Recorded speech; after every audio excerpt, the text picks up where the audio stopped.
If you've been following along at all, you know that I am a Procreate artist. It was the first digital drawing software I really started using after being trained in charcoal and oil paints and stuff.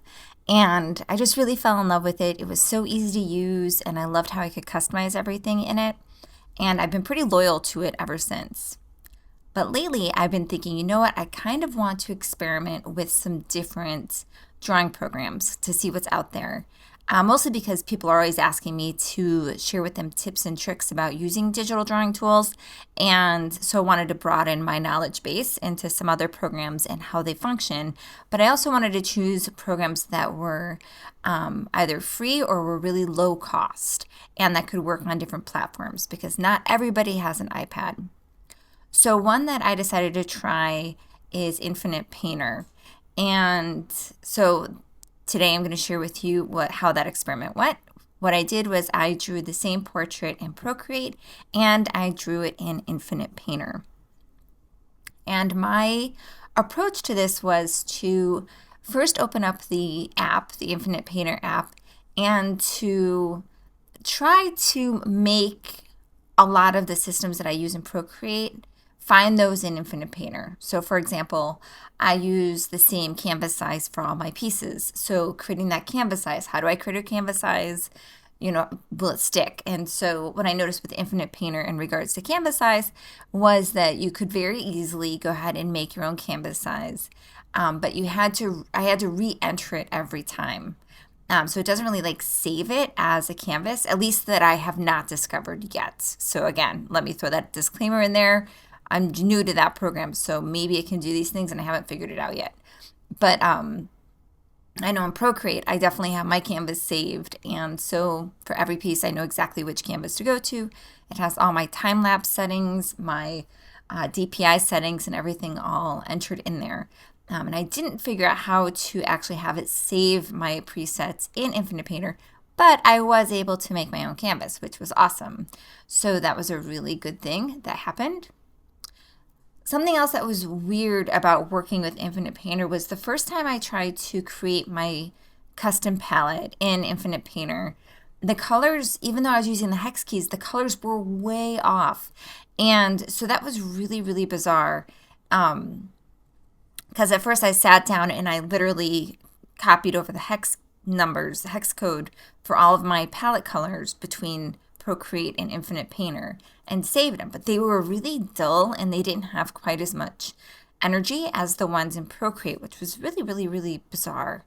But then I went ahead and I found a tool in Infinite Painter where I could take a picture and it would make a palette for me based on that picture. So I took a picture of my palette in Procreate and I had it create a palette based on that. So really just making a palette based on my palette. And that got me much, much closer to my original colors. I missed a few, so you can see on the screen the difference between the favorite palettes between Procreate on the left and Infinite Painter on the right. And then as I worked on the portrait, I filled in some more colors that I felt like I was missing between the two. So it worked. I was able to get my palette and it seems like it's staying, that it's something I was able to save. So that's awesome. So I'll have that palette next time I work with it. Something that I do in Procreate that I wasn't able to do in Infinite Painter is create a grid.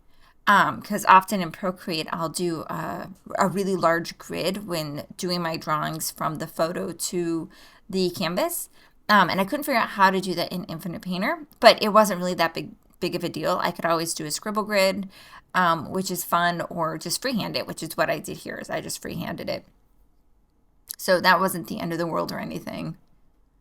Saving my brushes was easy enough. I don't use that many when I draw digitally, so that was simple. Creating my layers wasn't a problem. I only use typically 3 layers, so that wasn't a problem for me. I noticed that between the two devices, the two programs, that some things were some extra clicks with Infinite Painter. So on Procreate, on the left hand of my screen, I have my opacity and brush size. And I typically keep those at full scale when I'm drawing.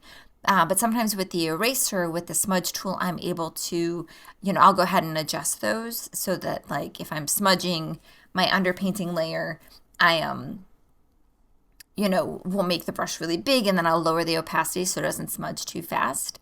And I found it a little like extra work in Infinite Painter because you have to click on an extra button to get to those. So you have to click on a button, then those tools show up and then you can click on them. So it felt just a little like clumsy, like navigating between those. But again, it could just be my lack of experience working with the program. It might be one of those things you get really used to once you work with it a lot. I thought Infinite Painter's time-lapse feature was really great because it will time-lapse for you just like Procreate will. And it'll show you with that, like, it gives you a lot of duration options, whereas with Procreate, they kind of just give you 2 options. I think it's 30 seconds or 60 seconds or something like that. And so they don't give you like a longer duration, but like with Infinite Painter, there were several options for how long the recording could be for you to use. So I thought that was really cool. And I thought it was nice that when you saw the information about the recording, you also saw your stats for your document. So I thought that was really interesting. And I think something that was cool to see is that it took me significantly less time to draw in Infinite Painter than it did in Procreate, which I thought was really curious because even though I did the Procreate drawing first and then I did the Infinite Painter drawing, which would, suggest that, I was more familiar with the face so I could work faster from it. However, I was using a program that was completely new to me and I was trying to navigate and find all the tools that I needed. So I think it kind of equals itself out in that respect, and it becomes a matter of it just for some reason was a little faster in Infinite Painter. So maybe some of that jumping around between the tools really didn't have as big an impact as I felt like it had, Another thing I really loved about Infinite Painter was the reference photo because I was able to spin it and turn it, which I thought was super cool. You can't do that when you put the reference photo in Procreate.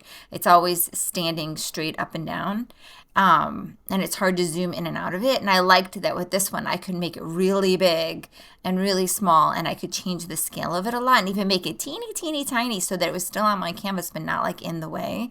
So I really like that because I don't need... Like, I want to look at the reference photo, but I don't need it, like, up and big all the time. So if I can control its scale, I think that was a huge, huge plus for Infinite Painter. I really liked working on it in that respect. That was really fun. Oh, the other thing that was different between the two is that with Procreate, I usually use, like, a lasso tool, and then I fill in the colors, and then I blur them for my underpainting layer. But with Infinite Painter, I couldn't quite figure out how to do that in a nice, clean, organic way. So I ended up just using like a soft pastel brush and just kind of coloring in the underpainting, which again, like the grid was like totally not a big deal. That's really reminiscent to how I usually work on canvas. So that was totally fine. But it was just a little bit different. It took me a minute to sort of figure that out. Yeah, I'm really, really pleased with how it worked. I think the quality is really nice. I was able to get all the colors working out, and yeah, it was a really fun program. So I would use it again, and I'd be happy to show other people how it all works once I get more familiar with all of its tips and tricks and everything. But yeah, I was really pleased with it.